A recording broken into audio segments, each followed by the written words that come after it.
It's a new morning, day 2 of the Clark Experiment. Again, you can follow us at theclarkexperiment.com. If you haven't been there yet, check that out. Our stream, as we're calling it. Pictures, videos, comments, quotes, blogs, everything will be found at theclarkexperiment.com. I'm trying to find my wife.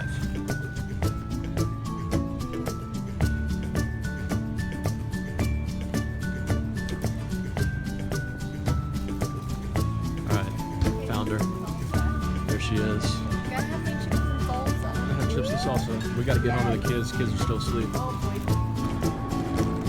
Comes the girl boy. on her skateboard this morning. Getting ready to head out. Alright, we're back out on Main Street. We've been driving around all afternoon. Give everyone that's watching the word of the day. Or words. Word of the day. Come on. What has God been teaching you? What are you frustrated with? What comes to mind first? Dogs. Dogs. You'd have to be here to understand the context of that answer. I get it. Hi. How about you? Word of the day. What's God been teaching you? What? Word of the day. I don't really have a word of the day. What? God has been teaching me to be patient today. Patient. Okay. And to be grateful. Okay. And yeah, Love basically patient. I'd say patient could be the word of the day. Patient. There we go. Patient. Boom. All right, and I need to ask my wife the same question. I asked the kids, word of the day, or words. What is today been summed up with? You know, what's God teaching you? What's God teaching us? What's the frustration? Caleb's answer was dogs, by the way, and he left it at that. So, what would you say? Or words? No. Oh, any words? Yeah, or sentences.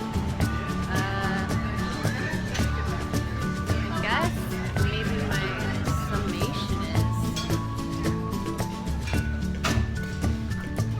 is I'm putting him on the spot, by the way. No time to prepare. probably like today what I'm learning, what I feel like I'm learning today is just let it go. Let it go. Yeah. I will not be singing the song. Let it go. And it's not a Frozen reference. It's not, everyone. Yep. Good I clarification. think God coined it way before Frozen. I think you're probably right. Sounds pretty biblical to me. All right, good. Well, we're coming to the end of the second day here in Huntington Beach.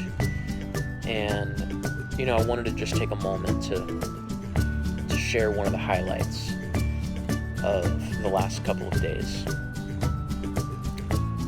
Some of you saw a picture I just posted on Instagram. Yesterday we met a 21-year-old kid by the name of Sid and his dog Leo down on Main Street. We had a great conversation with him, just kind of chatting about life and his life here, and lives in a conversion van, and so he doesn't consider himself homeless by any means. Doesn't really consider himself a dirty kid in the sense of train hopping and those types of things that would be normal for dirty kids to do. But just a sweet young man. He had made these little palm frond flowers, and you can see it in the picture. And so we were talking, and that's what led into the conversation of him making those. And by the time we were about ready to leave, he said, I want you to take one of these. And he had a little sign out that said, you know, take one, no donations, no donation necessary, or something like that. And I said, no, you know, we don't have any money on us. I would love to give you a couple of bucks. He said, no one's taken one from me today. And I really love when people take these because it seems to make them smile. And I really love watching people smile. And, you know, so we ended up taking one, and Lauren took it and got a little picture with him and his dog. And, but one of the most significant things that happened, I mean, it was a great conversation and just another cool experience, you know. That was on day one, actually. And what highlighted all of it for me, and something that's, you know, I'm never going to forget as a father, is we're walking away, we're walking down Main Street, and our kids are just taking it in for the first time. And I remember Lauren, she turned to me, and she simply said, "Dad, now I get it. This is what it's all about, isn't it?" And I just, you know, trying to keep tears from my eyes, just looked at her and I said, "Yeah, honey, this is what it's all about." And, you know, that's something that, as I said in the picture post on Instagram, that marked me.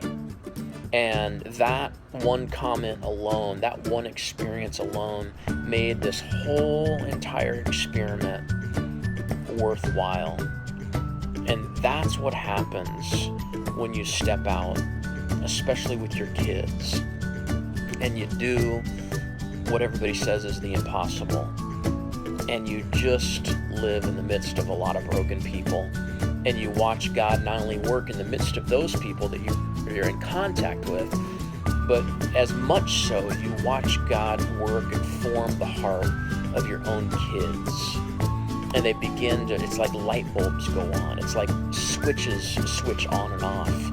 And all of a sudden, they're able to see what we've been trying to teach them and instill in them from the day of birth up to this point. And all of a sudden, one experience, it's like it allows the light bulb to turn on and the reality to explode in their own heart. And you can tell that it marks them in a very significant way as well. So that was one of the cool experiences that happened actually on day one. And we're ending day two.